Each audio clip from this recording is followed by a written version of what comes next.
Good evening. This is Tuesday, June 2nd, 2015. My name is Damian Carter on YouTube, Damian P. Carter on Facebook, and Supermodel Swagger on Instagram. Welcome to the Real Talk.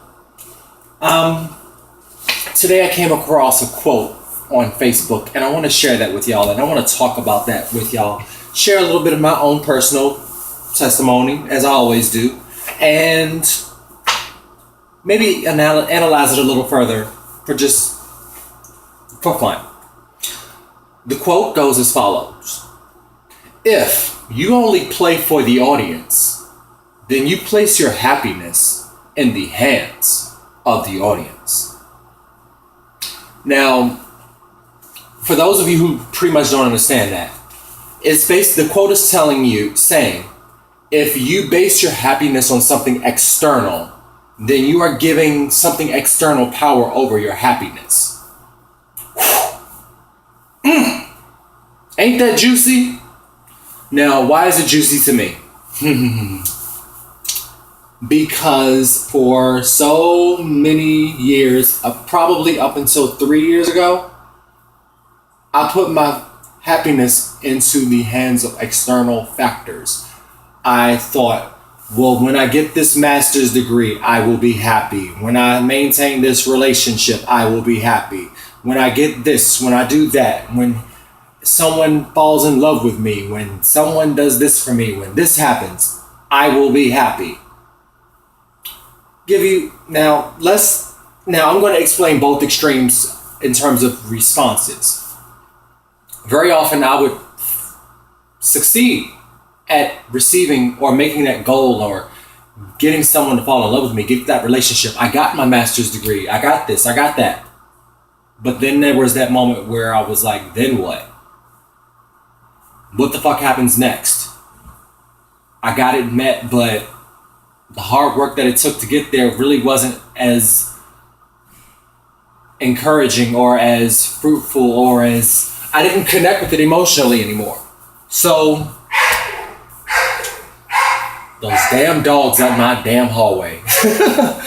I didn't connect with it. It just brought me nothing. It was just like all of that for this, and I'm not happy yet. Then there's the other extreme where if I do this for him, if I do this for him, he'll make me happy. If I do this for him, he'll make me happy. Whatever let's say, I'll give you a good situation for an example. I was once in love with someone a few years ago, and I based a lot of my happiness on making him happy, making him comfortable, making him feel good. Ask me where that person is now. Ask me if he's around right now. We're friends for the record, but my happiness no longer is predicated on whatever involvement he has with me. But yeah, I think that heartbreak was my breaking point. 32 years old, 3 years ago, I finally learned how to stop searching for my own happiness when I can create it for myself. And I knew this from a long time ago because when I was growing up, my mother used to always say, you were a happy child when you were very young. I guess because I forgot to learn how to look at, number one, look at the little things in life that do still make me happy. And number two, I forgot to look at the one place that can make me happy. Right here, and right here, and up there. Those three places. In my heart, in my mind, and with God. I got what I need. And to be very honest with you, I'm very happy in this moment right now. You want to know why? I have a job that pays my bills. Something external, but my basic needs are met. I have an apartment in my own name. I don't have to borrow shit from anybody. And quite frankly, I have an opportunity to live my life the way I want to. And for once in my life, I'm not seeking the approval of others in terms of how I handle my life, how I operate my life, what decisions I make at 35 years old, when Damien says he's made a decision and he's going to do this and that, there is no discussion about it. If you have a fucking problem with it, go suck a dick.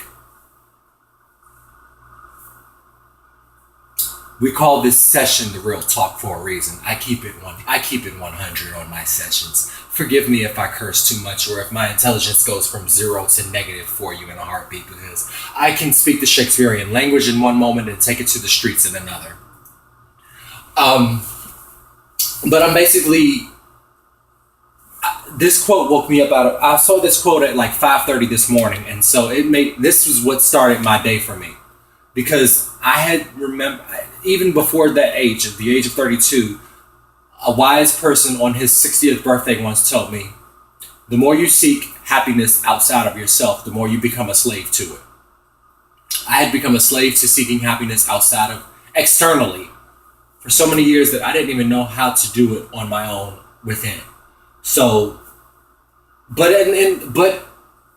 thankfully, I was able in that process to learn how to search within for myself to make myself happy. And I think that's what everyone else who is intuitive and in tune to self should do. Follow your own journey to find what makes you happy. Finding how to make yourself happy. And adding a little quote from RuPaul, learn how to love yourself. Because if you don't love yourself, how the hell do you plan on loving someone else? Because the worst thing you can do is seek happiness from something or someone else and expect them to love you. And when they don't love you, you then become a destroyed, damaged person and then pass on that damage to someone else. No one wants a half person. Everyone wants a whole person. So become a whole person, not to fall in love with someone else, but to fall in love with yourself. I'm today, June 2nd, 2015, I'm in love with myself. So, as Eartha Kitt once said in the 1970s, anyone that comes along, they're sharing me with me.